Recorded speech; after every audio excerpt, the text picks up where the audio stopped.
Hi friends, good morning, जय जगन्नाथ। मु प्रथम आपण मानक देखई दूचे केतरा टाइम हिची। एबे तो आपण माने टाइम देखले एबे हिची 3:45 माने भोर भोर आ एते शीघ्र उठिबार कारण कि आज हमको घटगाँ जिबार अछि, माँ तारिणी को दर्शन करिबार अछि। आ केउंझर रे जेते सारा भल भल जगह अछि बुलिबार भी अछि। और आपण माने तो जानते मु केउंझर डिस्ट्रिक्ट रे अछि, सिते बहुत प्राउड फील करे। आपण मानक सहित गाधे रेडी होके आपण मानक सहित कथा हो। फ्रेंड्स एबे मु गाधे की रेडी हे सैलिनी, तो लो हमें चलंतु जिबा।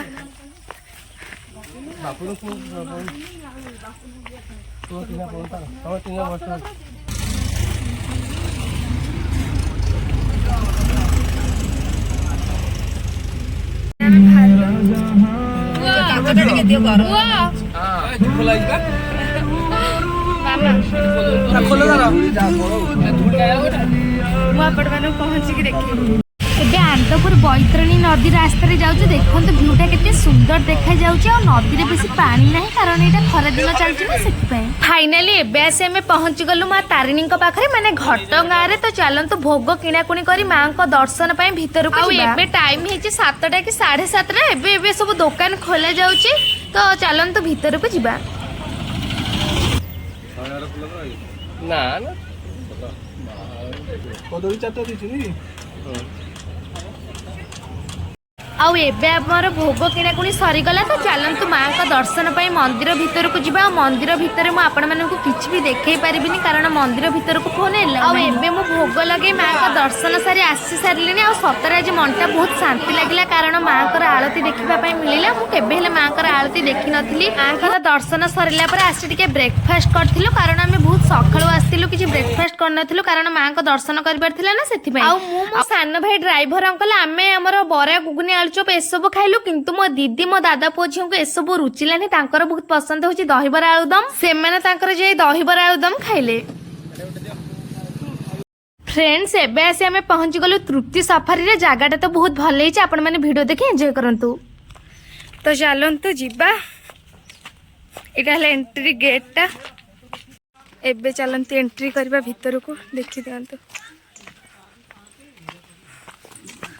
सौम्य बापुनु केते सुंदर देखा जाउची। इटा दी साइड रे एमती गछ अछि, मझरे रास्ता। हाँ एपटा खाली माने गछ, एपटा हला फूल। मु आपण मानकु भीतर को जाई के देखेबे।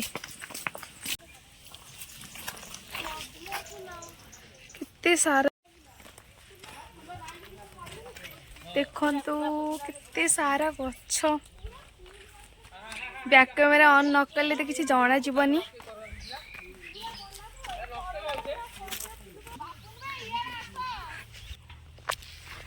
देखंतु केते सुंदर देखा जाउची। चारिआडे खाली फूल, केते सुंदर देखा जगहटा। इच्छा होनी छाड़ी जीवा पे, इच्छा होची रही जाती की। सेपटे सब व्हाइट व्हाइट फूल। आउ पार्क मझिरे हंस ठेकुआ रखिछन्ती जेमती लोक माने अट्रैक्टिव हेबे। आ सतरे बहुत सुंदर भी देखा होतला। देखंतु ती सुपर हमर बुला सरी गला। ती आगो को चलो देखा जाउ ना कहीं भी। आउ एबे आसे हमें पहुंची गलो सान घागरा रे। बापा मामा दीदी झियो तांकर आगे आगे चलचंती, मोर पछे पछे जाउची। देखंतु सान घागरा को एंट्री करिवे तो पोखरीटा पड़िबो, केते सुंदर देखा जाउची व्यू। सेपटे दीदी पुओ मो सान भूणी तांकर फोटो उठेबार पूरा व्यस्त। से माने तांकर फोटो उठेबार पूरा बिजी, मोर एपटे वीडियो करिबारे मु पूरा बिजी। एबे पहाच चढ़ीते पड़िबो, थक्का लागिलानी। आउ पहाच न चढ़िले तो मेन जिनसटा देखि हबनी, झरना। तो चलंतु परिश्रम करी जिबा। फाइनली आसी सान घरे कोन हेले पहुंची गेलु। बैक कैमेरा ऑन करी झरना देखिमु। देखुछ केते थकी जाईची, मु कथा कहिबानी। एबे आसी आमे पहुंची गलु झरना पाखरे। देखंतु व्यूटा केते सुंदर देखा जाउची। और ठंडा पवन को झरनार कुळु कुळु साउंड हो मन पूरा मुही नै जाउतला। गोटे हितिया आउ एते सारा पहाच चढ़िला परे बुलाबुली कला परे थका तो प्रबल लगुला। आ तरभुजटा खाइला परे ना सतरे बहुत फ्रेश फ्रेश फील है। तरभुजटा भी बहुत भल लगुला, मिठा थिला। ଭଲ ଲାଗୁଛି ନା? ଆଉ ମୁଁ ଯୋଉ ଖାଉରି ଆପଣ ମାନେ ତ ଜାଣିଥିବେ କଣ ଖାଲି ଏଇ ତରଭୁଜଟାରେ ମୋର ପେଟ ପୁରିବ। ନଳି ଖାଇଥିଲି, ଆଇସ୍କ୍ରିମ୍ ଖାଇଥିଲି, କେତେ କଣ ଖାଇଥିଲି, କିନ୍ତୁ ଭିଡ଼ିଓ କରିବା ପାଇଁ ମନେ ନାହିଁ।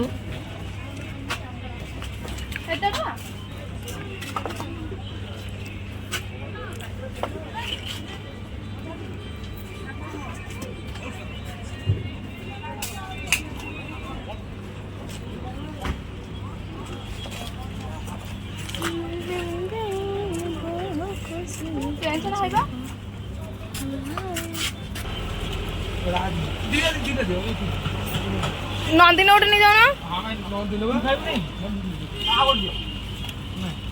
ଆଉ ନଳି ସହିତ ତ ଛୋଟବେଳୁ ଗୋଟେ ଅଲଗା ପ୍ରକାର କନେକ୍ସନ୍ ସମସ୍ତଙ୍କର ଥିବ। ଆଉ ଦିଦିର ମୋର ଗୋଟେ ପ୍ୟାକେଟକୁ ଗୋଟେ ମିନିଟ୍ ଲାଗିଲାନି ଖାଇକି ପୁରା ସୁହା କରିଦେଲୁ।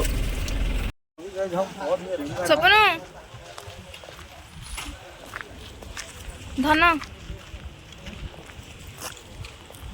ଆଉ ସାନ ଘାଗରାରେ ବୁଲାବୁଲି ସରିଲା ପରେ ଏବେ ଆସି ଆମେ ଲଞ୍ଚ କରିଥିଲୁ, କାରଣ ଟାଇମ୍ ହେଇଯାଇଥିଲା 12ଟା 12:30 ଠିକ୍ ଲଞ୍ଚ ଟାଇମ୍।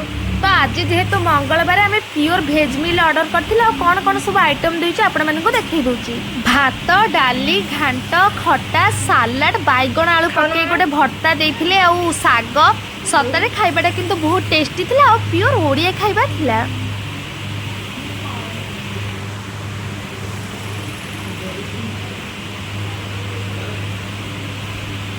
ଭଲ ଲାଗୁଛି। ଏପଟରେ ଦିଦି ଆଉ ଝିଅ ଖାଉଛନ୍ତି, ତ ମୁଁ ଖାଇସାରି ଆପଣମାନଙ୍କ ସହିତ କଥା ହେବି।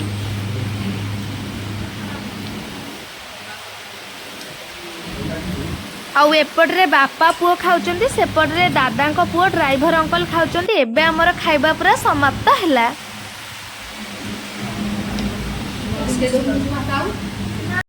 ଆଉ ଏବେ ଆସି ଆମେ ପହଞ୍ଚିଗଲୁ ଖିଚିଙ୍ଗରେ। ଏବେ ଆମେ ଯାଉଛୁ ମା ଖିଚିଙ୍ଗେଶ୍ୱରୀ ମନ୍ଦିର। ଏଇଟା ହେଲା ଏଣ୍ଟ୍ରି ଗେଟ୍ଟା। ବାପା ମାମା ପୁଅ ତାଙ୍କର ଆଗେ ଆଗେ ଚାଲିଛନ୍ତି, ମୁଁ ସବୁବେଳେ ପଛରେ।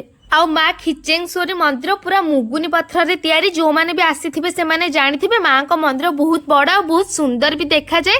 ଆଉ ଏଇଟା ହଉଛି ମନ୍ଦିର ବାହାରର ଭ୍ୟୁ। ଦେଖନ୍ତୁ କେତେ ସୁନ୍ଦର ଦେଖାଯାଉଛି। ମନ୍ଦିରର ଚାରି ପାଖରେ ଖାଲି ଗଛ, ଆଉ ଗଛ ତଳେ ସବୁ ଚାନ୍ଦିନ ହେଇଛି, ଯେମିତି ଲୋକମାନେ ଥକିକି ବସି ପାରିବେ। ଆଉ ଯେହେତୁ ଏଇଠି ଚାରି ପାଖରେ ଗଛ, ଥଣ୍ଡା ଥଣ୍ଡା ପବନ ଦଉଥିଲା, ଆଉ ବହୁତ ଶାନ୍ତି ବି ଲାଗୁଥିଲା। ଏବେ ମନ୍ଦିର ବନ୍ଦ ଅଛି, କିଛି ସମୟ ପରେ ଖୋଲାଯିବ। ତ ଆମେ ସେଥିପାଇଁ ଆସି ଟିକେ ବୁଲାବୁଲି ଆଉ କିଣାକୁଣି କରୁଥିଲୁ।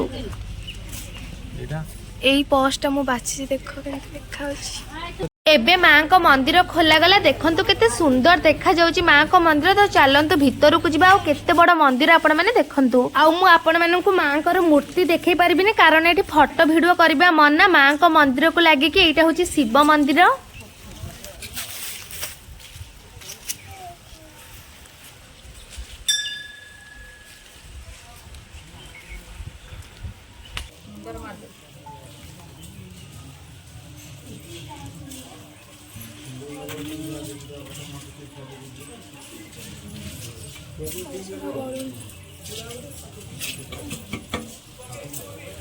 ଏବେ ମାଙ୍କର ଦର୍ଶନ ସରିଲା, ତାପରେ ଆସି ମୁଁ ଟିକେ ଲସି ଦହି ପିଉଥିଲି।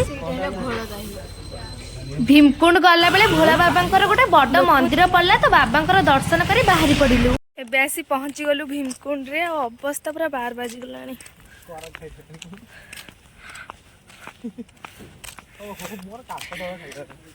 କି ସୁନ୍ଦର ଜାଗା।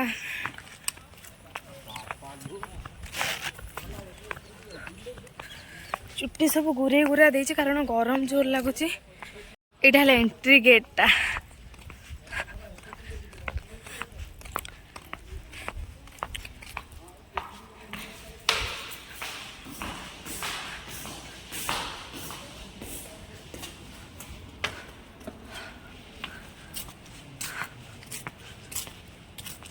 କେତେ ସୁନ୍ଦର ହେଇଛି ଆମ ଜାଗାଟା।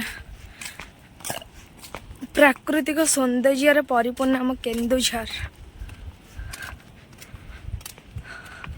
ଏବେ ତ ସନ୍ଧ୍ୟା ହେଇଗଲାଣି। ଦେଖନ୍ତୁ ଭିଉଟା କେତେ ସୁନ୍ଦର ଦେଖାଯାଉଛି। ଆପଣମାନଙ୍କୁ ଯେବେ ବି ଟାଇମ୍ ମିଳିବ ଆସି କେନ୍ଦୁଝର ବୁଲିଯିବେ, ଦେଖିବେ ଆପଣଙ୍କ ମନଟା ବହୁତ ଶାନ୍ତି ଲାଗିବ। ଆଉ ଆମ କେନ୍ଦୁଝରରେ ବି ବହୁତ ଭଲ ଭଲ ଜାଗା ଅଛି ବୁଲିବା ପାଇଁ। ଯେହେତୁ ସନ୍ଧ୍ୟା ହେଇଗଲାଣି ଆଉ ଏଠୁ ଆମକୁ ଜଲ୍ଦି ଜଲ୍ଦି ବାହାରିବାର ଥିଲା, ତ ମୁଁ ଯେତିକି ପାରିଛି, ମୋ ଦ୍ୱାରା ଯେତିକି ହେଇପାରିବ ମୁଁ ଭିଡ଼ିଓ ବନେଇଛି ଆପଣମାନଙ୍କ ପାଇଁ। ତ ଭିଡ଼ିଓ ଦେଖନ୍ତୁ, ଏନ୍ଜୟ କରନ୍ତୁ। ଏଇ ତଳେ ଯଦି କିଏ ପଡ଼ିଗଲା ନା, ସେ ଏକାଯିକ ଉପରକୁ ଟିକେ जदि आज भिडियोटी आपको भल लगी ताहले गोटे लाइक कमेंट शेयर निश्चित करेंगे और जदि कहीं केन्दुझर डिस्ट्रिक्ट लोक मैंने मत देखुं रेड हार्ट कमेंट करेंगे मुझे जानी कि मो डिस्ट्रिक्ट लोक मैंने मत देखुं मामा तार एकुटिया ठिया हुई पूरा भ्यू एंजॉय कर देखो केते सुंदर देखा जाउछि किंतु पानी एबे कम कम आछी कारण एटा एप्रिल मास चलछि ना सेथि आज भिडियोटी मु एठी एंड करछि। रोहुछि धन्यवाद।